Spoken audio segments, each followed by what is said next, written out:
कि गंगा केवल और केवल नदी नहीं। जो लोग इसको नदी कहते हैं वह निश्चित रूप से पाप का काम करते हैं। हमारे यहाँ कहा, इदम ब्रह्मा इदम विष्णु इदम देवो महेश्वरो इदमेव निराकारम निर्मल जाह्नवी जलम। यह ब्रह्मा विष्णु महेश तीनों का नीर का आकार, जल के आकार में जल तत्व है।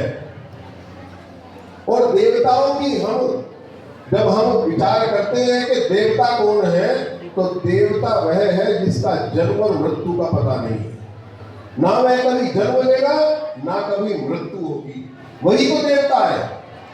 आप इस बात पे गौर करें कि मां गंगा ने कब जन्म लिया किसी को नहीं पता। यह अंतरिक्ष से, आकाश से, स्वर्गलोक से अवतरित हुई। और आज भी आप मां गंगा के जल को भर करके रख दीजिए, वह आदि काल तक, अनंत काल तक कभी खराब होने वाला नहीं है। उस पर कोई एक्सपायरी डेट डालने वाला वैज्ञानिक आज तक पैदा नहीं हुआ।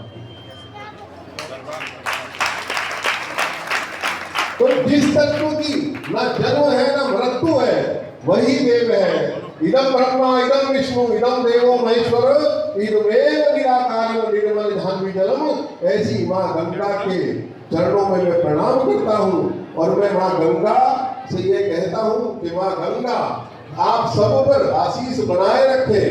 महाराज जी के साथ साथ मां गंगा की कृपा आपको मिले और हम इसे भुक्ति और मुक्ति हर प्रकार से हम सुखमय हो। यह सनातन जगत बढ़ता रहे। मां गंगा की जय होती रहे। जय सदाराम, जय सदानी, जय।